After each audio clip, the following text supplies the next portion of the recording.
Welcome back to BritBoy Hockey. It's 4:30 in the morning. Operation Chasing Wildcats is a go, starting early and heading 320 miles up to Dumfries. Stick around as there is a detour and a surprise stop on our way. So come with us on our journey as we head north to Scotland. We will speed up most of this journey as it was uneventful apart from some silly dad jokes. However, if you're watching this and think, hey, this is cool, then make sure to slapshot that like and subscribe button and tell at least one of your friends. We start to see night turn into day, and I cannot say we saw the sun rise as it was hidden behind dark grey clouds. Torrential rain 1 minute and some blue skies the next. As we neared the border, we closed in on our surprise stop. Well, it wasn't really a surprise stop as we had planned it. All that darkness, wind, rain, sun, all of it, it gave us everything. We are now stopped for our breakfast. You can't come on a hockey road trip in the UK or anywhere, quite frankly, without coming to this stop and making a pit stop. And as you can see, it is Tim Hortons.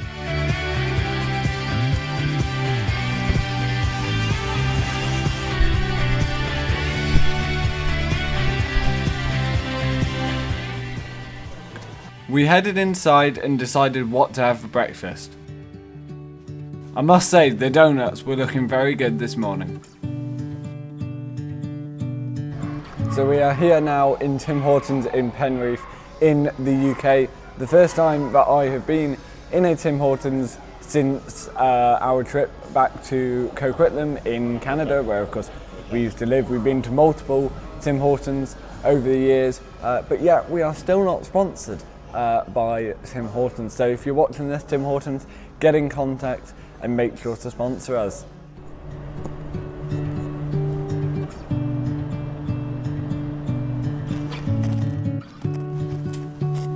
We headed back into the car to complete the last few miles into Scotland.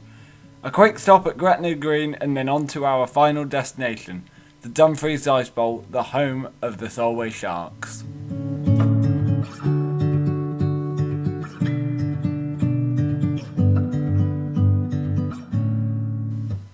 A quick stop at the Ice Bowl to book the public skate for Sunday, and then we headed back through Dumfries to check in at the Premier Inn.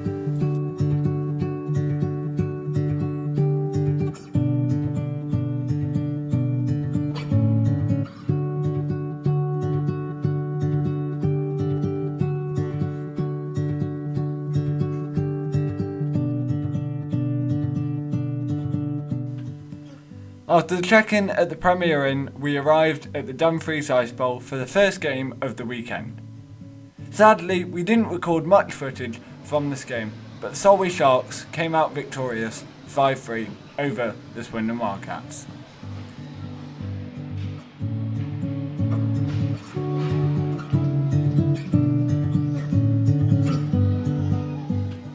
It was loud and proud support from the Wildcats fans, who by all accounts were actually louder than the Solway fans.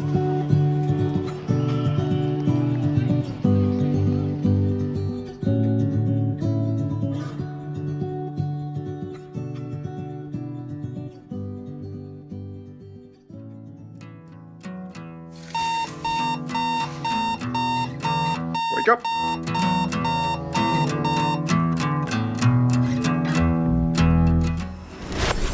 Right, I'm ready. Sunday started with breakfast, Premier Inn style. Healthy fruit and an unhealthy fry-up.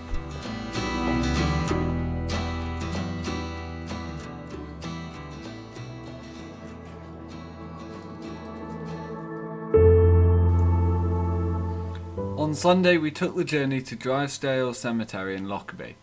This is the site of the Lockerbie Air Disaster Memorial Garden. My editor tried his best to recall the events of the 21st of December 1988. This was a little bit of education for me. In the cemetery stands an enduring tribute to the 270 lives that were taken on that night in December, when Pan Am Flight 103 en route from London to New York was brought down by an act of terrorism. All 243 passengers, 16 crew members and 11 residents of Lockerbie on the ground were killed. This semicircular wall built of local stone is a constant reminder of the immense scale of the tragedy. Engraved here in simple, stark lettering are the names of every victim. The memorial's purpose is not just to remember the dead, but to stand as a testament to the strength and resilience of this community, and to the universal hope for justice and peace. It is a place for reflection and for ensuring that a new generation understands the weight of that day. Among those killed were 35 students from Syracuse University, returning home after a semester studying abroad. The tragedy forged a bond between this small Scottish town and the American university. Expressed through the Lockerbie Scholarship Programme, every year students in the Lockerbie Academy are awarded a scholarship to study at Syracuse University in New York for a full academic year. I believe this is still in place today. Then there is another fascinating story that my editor told me. He was a lacrosse player back in his day, allegedly a good one.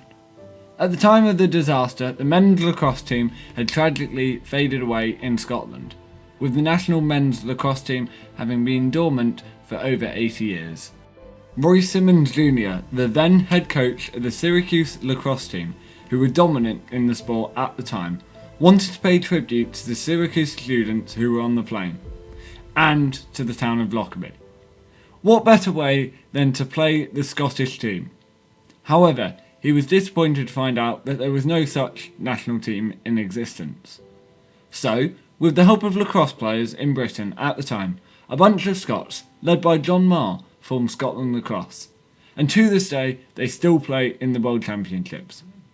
My editor tells me that he actually played alongside John Marr, who was a mad goalie while at Poynton Lacrosse Club in Manchester. Quite an amazing story, and what a great tribute from Syracuse Lacrosse.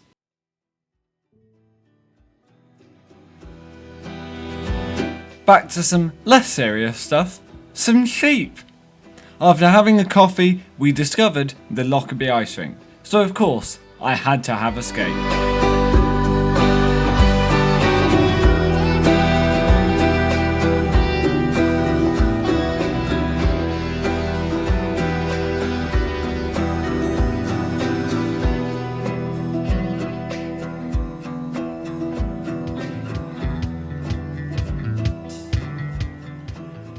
So I'm here at Lockerbie Ice Rink.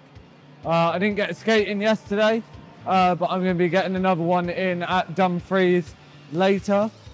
And yeah, it's quite a small ice rink, as you can tell. It's more of a curling rink than an ice rink. Bit different to what I'm used to down at the Link Centre in Swindon, but a rink's a rink, and yeah, nice to be skating in a different rink and then back in the Ice Bowl in Dumfries later for tonight's game, and also a public skate before. So that's it done at Lockerbie Ice Rink. We had a little ice skate, as you saw in there, in the very much a curling dominated rink than a hockey dominated rink. Nice little find in this tiny little place. Me and the editor have been having a discussion over the size of Lockerbie compared to different places around us, and of course you'll join us later for the trip to Dumfries and the Dumfries Ice Bowl skate. So until then, goodbye.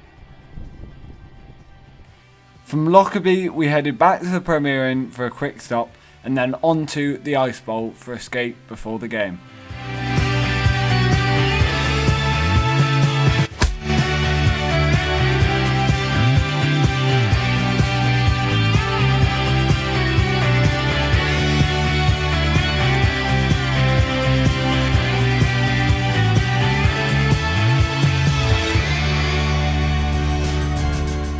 The Dumfries Ice Bowl, after that quick stop in Lockerbie. Completely different ice quality. I mean, this is ice hockey ice, of course, and not curling ice. Of course, in preparation for tonight's game, the second game of the doubleheader is Swindon take on Solway. So in 3 hours this rink will be packed with hockey fans instead of skaters, and yeah, it should be a good game as I come circling back to you.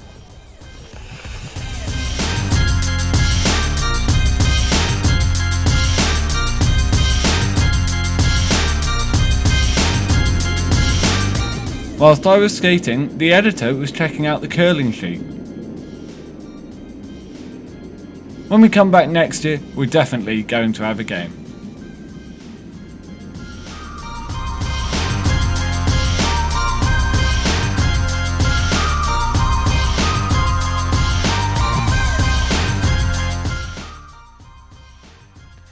Then it was time for the second and last game of the weekend.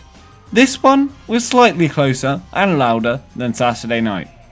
The Wildcats would of course eventually take the game to overtime and then into a penalty shootout where the winning goal was scored by Ben O'Connor and they won the game 2-1. Stick around because that winning goal is coming up later on.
That's it for this weekend. We'll be back next year. Thank you to the Solway and the travelling Wildcats fans for a great weekend. And now we pass it over to the editor for the long journey back home, back south and back into our beds.